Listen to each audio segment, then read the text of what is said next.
Before there were premierships, before there were juniors, before the fields were lit, there was uncertainty. In the mid-1990s, rugby on the Sunshine Coast was walking a thin line. On the surface, things looked strong. Maroochydore and Noosa were dominant forces, established, respected, successful. But strength at the top masked vulnerability underneath.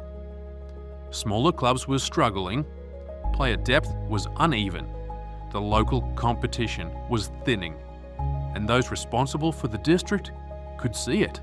Without expansion, without structure, the long-term health of the game of rugby union was in danger. The Sunshine Coast District Rugby Union needed a plan. It needed a club built deliberately. It needed something that could protect the future.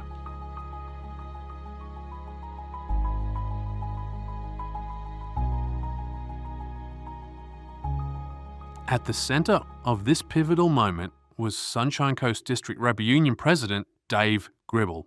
His tenure coincided with one of the most important crossroads in regional rugby union history. Yeah, I was president of Sunshine Coast Rugby Union at the time. What was it, 95, 96, something like that. And the very first meeting after I took the chair, I fronted up expecting our 6 clubs to show up to the meeting, and I got 4 clubs plus 2 apologies.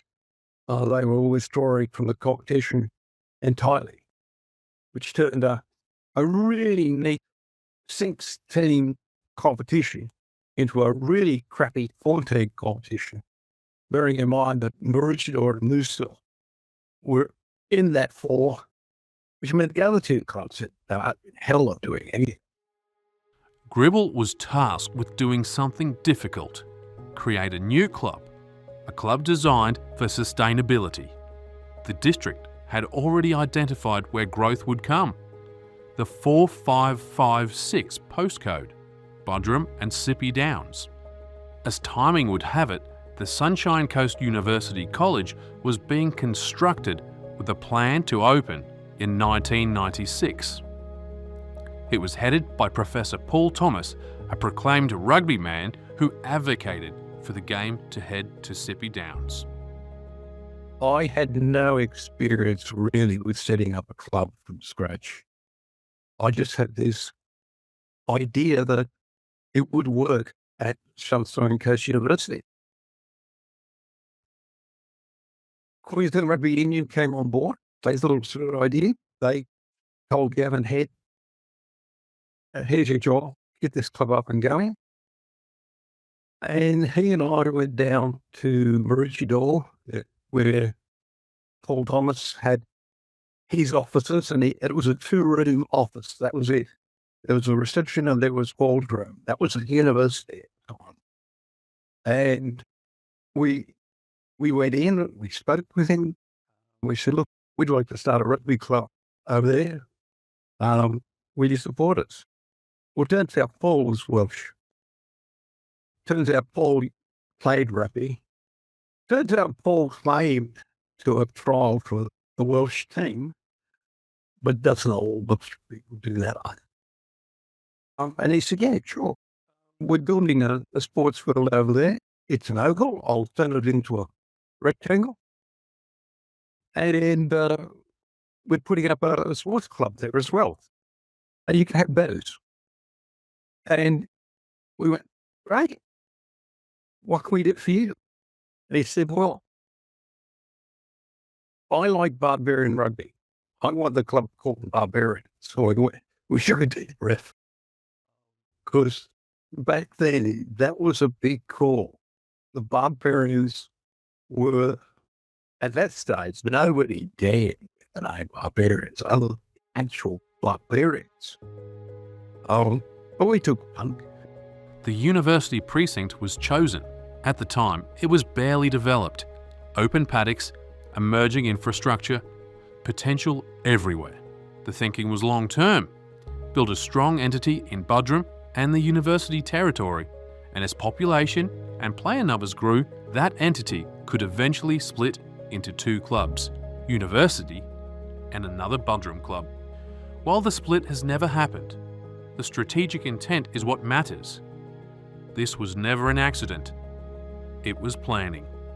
For the group exploring the viability of a university club, the first test was Orientation Week in early 1996. On Other Week, 1996, we set up a table. We got polo shirts made up and embroidered with a logo and put up signs and did all the normal stuff. And we got quite a few people. The numbers weren't enough to field a side that season, but they were enough to validate the idea. The Sunshine Coast District Rugby Union backed the project. A seat was granted on the 96 committee, and Dave Grebel stepped down as president to focus entirely on the university venture. And one of the early signings on that day would become pivotal. First mate there, put his name down, was Chris Thompson, the very first member of the club. Chris Thompson, a renowned player and foundation student. He didn't know it then, but his interest that day would shape the start of something big. Well, I think the university was actually missing something in terms of having some good sporting clubs at the university to kind of bring the university precinct together and make the university, you know, a really standout sort of pillar of the community on the Sunshine Coast. It needed to have some sort of sporting prowess and sporting clubs based there, and it just seemed to be a natural fit.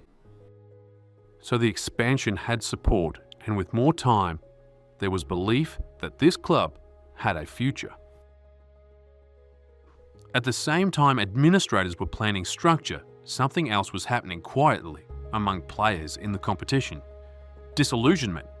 At Maroochydore, the powerhouse club, the reigning premiers, a number of committed players were beginning to question the culture. They trained hard all season. They built combinations. They earned cohesion. But when finals approached, the formula shifted. Players were recruited late from Brisbane competitions and placed straight into A-grade. So QRU, in their wisdom, said that to help boost country rugby, any Premier grade players in Brisbane that are available, haven't been picked for their squads, can then go and play for regional teams if they were originally country players. So, which just about every player can claim that they're a country player if they need to. The coach at Maroochydore at the time, he grasped onto this to boost his own resume, even though we were winning games everywhere. We had 22 guys from Maroochydore in the rep team.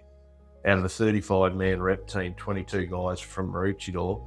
6 of them were playing reserve grade. We had 47 guys in the reserve grade squad. It was just ridiculous. The shit was starting to happen because people were starting to get annoyed. For me personally, I was working 2 jobs.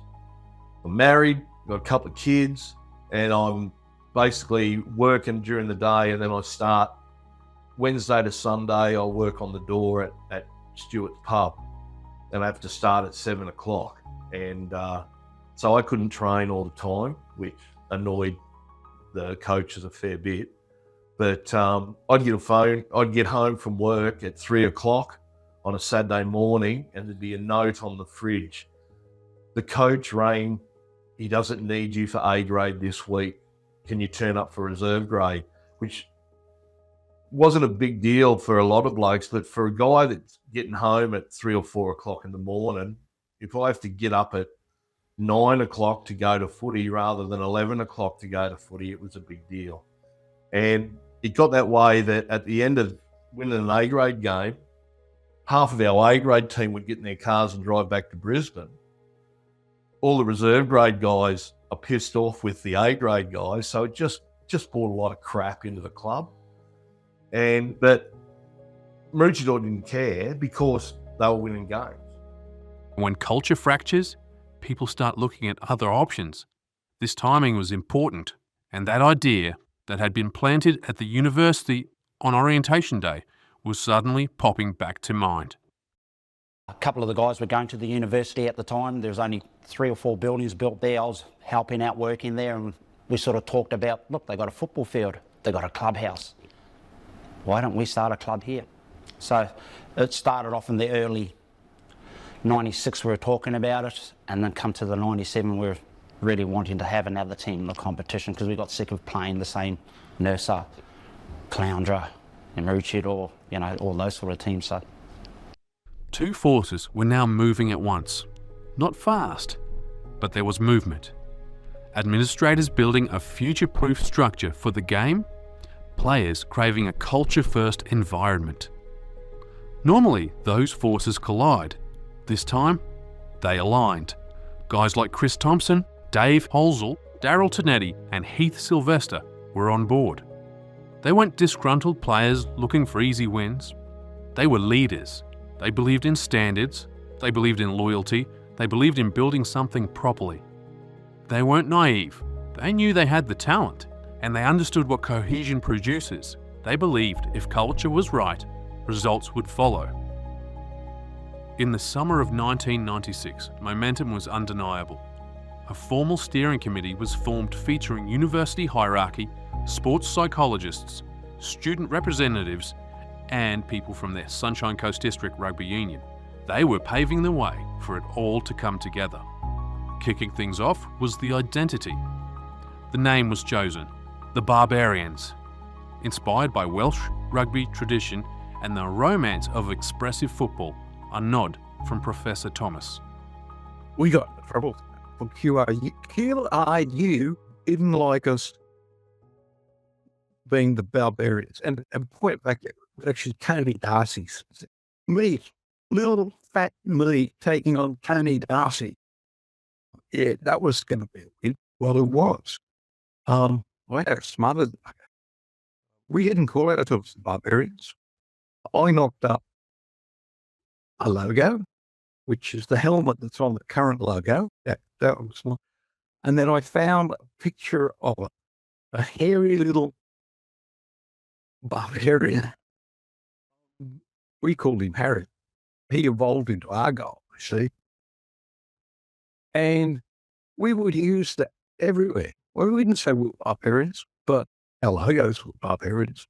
And then we got on to the sports editor at the Sunshine Coast Daily. He loved the idea of sticking out the QRU. And he would call us the Barbarians, left, right, and centre. We wouldn't. And the name stuck. Behind the scenes, the players were doing their part. Chris Thompson, Heath Sylvester and Daryl Tonetti were in the ears of their Swans teammates. Heath and Chris had met with Daryl out at uni, and I guess there was a number of people who were in that at that stage that they wanted to move on from Maroochydore, so that helped because we had a base of players. When we first started the club, we had probably about 25 guys from Maroochydore, reserve grade guys that were keen to come on board, and not just the guys that were playing then, but guys that had quit during the year and didn't want to play rugby again. Booker had quit rugby altogether and was going to sign with Nambour in 97. Same with the dog. He'd trained a couple of times with Nambour and something had to happen. And so, yeah, we got it all together. December 14th, 1996. Foundation Day. Barbecue smoke in the air. Jerseys on display. Membership forms filled out. Facility plans pinned up. A foundation was being cemented. Now, it was time to hit the fields. We had our first training session, thinking that we're going to get all these 25 guys there. And then one by one, they all got pressured by their friends or by the other clubs and everything. And end up with 7 of us, which was, was what it was.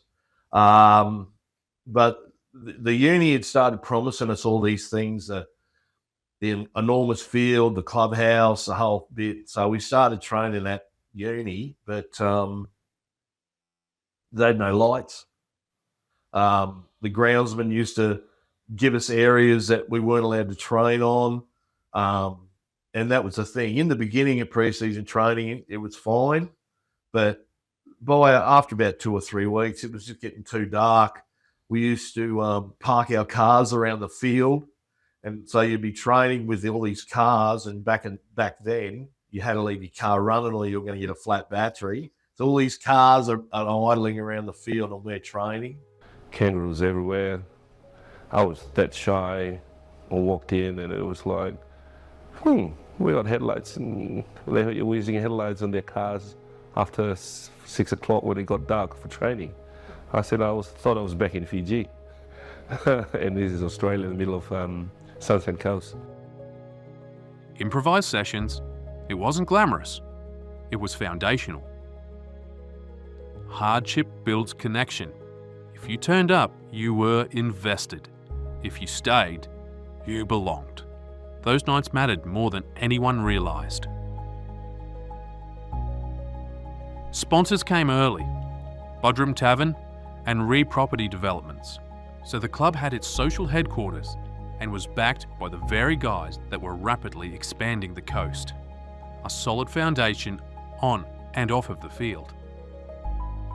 Because everyone at the time wanted to get involved with the university in some perspective, because you could see how big uni was going to be. So, all of a sudden, Reed Buildings come on board, Bodrum Taverns come on board, and all we needed to do was get a team together. We had everything else. The uni supplied everything for us. All we had to do was generate that interest. By April, the first official management committee was formed. He wanted to do absolutely everything. And he was good. He's a good fighter. I'm not. He put his hand up to be president at our first channel meeting. And I was nominated there as well. And I had this notion that the club should be run by students. I wasn't a student at the uni at the time. And I asked him, I said, "Are you a student over there at the uni?" He said, "Yep." I said, "Right, I withdraw my nomination." And he got elected unopposed. President Heath Sylvester, Secretary Graham McLaughlin, Treasurer Chris Thompson, Publicity Officer Celia Pye, SCDRU Delegate David Dribble, and Club Captain David Hap Holzel. The structure was set, the squad was training, and as the word got out, the rivalry with the Maroochydore Swans started to brew. But the big problem was, we're only getting 11, 12 guys there. We did all these advertising at the uni, which was only a university college then, and we got 2 guys applied. One guy looked like Neil out of the young ones that had never played sport before, just wanted to get involved in some sort of a club. And the other guy looked like Rambo, but he was about 5'2" and had never played rugby before. So then we just kept on going, and while we were doing it, we're all lying to everyone, saying that, "Oh yeah, we've got 20 guys here, and we're going to kick ass, and we've got all this." But really, it was just 11 or 12 of us every Tuesday and Thursday, starting training at 7. So you weren't finishing training until like 9 o'clock at night. It was just a shit fight, and that went on for a couple of weeks. There was all these rumours that he's coming and she's coming and they're doing this, but no one ever turned up. And it was the last week before our first game, and of course our first game was against Maroochydore, and it was a Thursday night, and at the end of training, we told Sunshine Coast Rugby that we'll let them know if we've got a team or not. And, we needed, because we didn't have team names registered or anything. And I remember I got to training that Thursday, and I was feeling pretty fucking pissed off, because I knew that we didn't have any players. I knew there was no one coming. It was all this bullshit, but no one was going to come. I got out of my car and I'm walking down towards the field, and it was a Thursday night, and the C grade soccer used to play games on a Thursday night as in the field next door.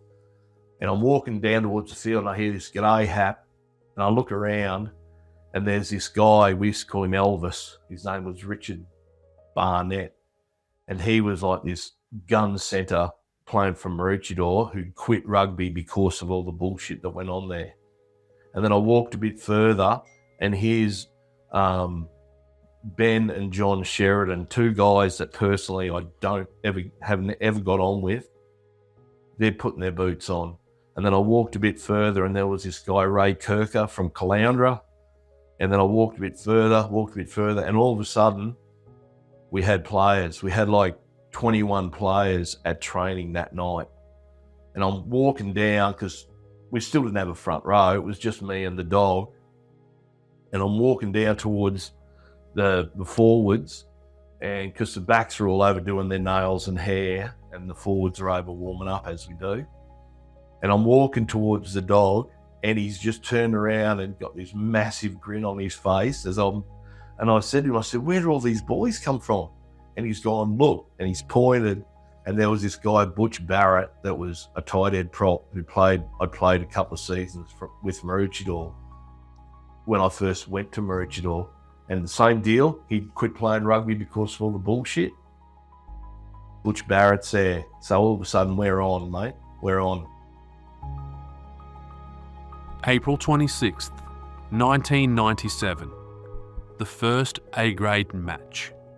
Against who other than the Maroochydore Swans, the reigning premiers.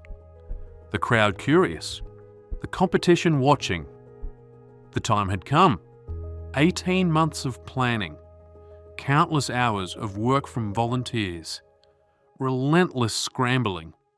It had all culminated in this one moment. The Barbarians kicked off their first game. University led at half-time. They played fearless rugby. They entertained. They refused to shrink. But sadly, they fell short, 11-5. But the result was secondary. The message was unmistakable. This wasn't a social club. This wasn't a temporary project. This was the birth of something new. They went so close. Tying them up. They nearly toppled Maroochydore on the very first game. But I think the best we did was one draw there. That didn't matter. We had a con. That season, the Barbarians did not record a win. They created a foundation. They created a culture. They shifted the game from Maroochydore and Noosa and set the ball rolling on a future for rugby union on the Sunshine Coast and an identity for a growing area. They were built out of belief. Belief that loyalty should mean something. Belief that culture drives performance. Belief that rugby could be expressive and disciplined at the same time. They never designed to copy what was existing already. They were designed as the counterpoint.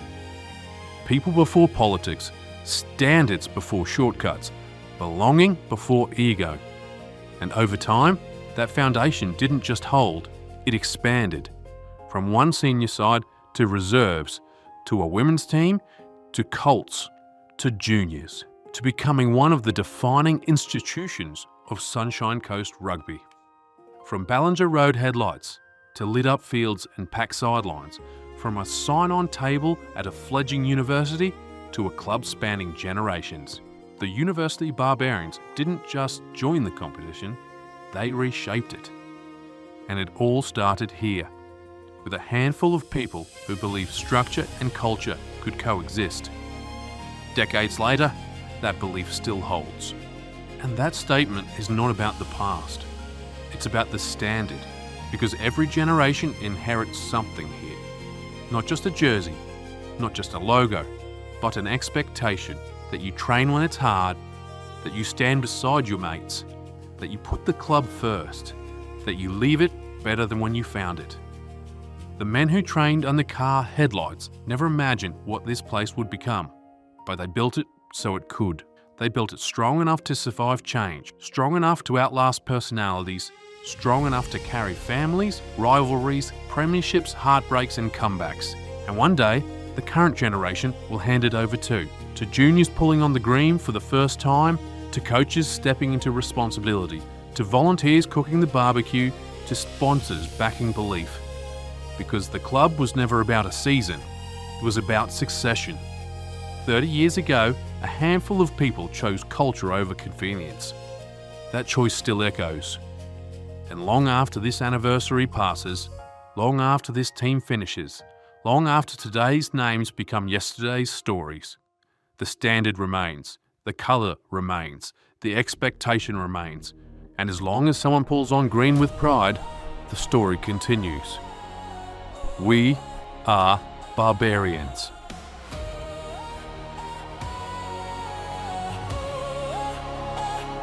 Started as a larrikins, laughs in the rain, wooden spoons, muddy boots, no fear, no shame. Students with a dream and a club first heart. Brotherhood before glory, that's where it starts. Egos at the door, green on the chest, not here for the fame, only here for the crest. We grew up together, we stood our ground, built something real on sacred ground. From entertainers to men of standard, from fun on the field to feared and respected. We are barbarians, we don't play for second. We stand for pride and we fight for excellence. Green on our backs, legacy in our hands. Culture before results, that's who we are, that's our stand. Whoa, this is our watch, this is our name. Whoa, we hold the wall, we protect the flame. I can still remember that day, feeling shit, and just one by one, just walking through and seeing these guys getting out of their cars, and it just, yeah, the smile on my face was away we go. Yeah, but it was pretty cool, eh? It was pretty cool, especially the way there was 7 of us to start with, and they used to call us the Dirty Seven in the beginning. There was Dog, me, and Daryl Tonetti, Tomo, Heath Sylvester, and Pothole, and Kevy Woods. And the good part about Kevy Woods was he was Tommy Woods' brother. And if you know Tommy, he was the president of Maroochydore at the time. And yeah, that was cool as to have them there. Yeah. Yeah, no, it was cool as. It was cool as.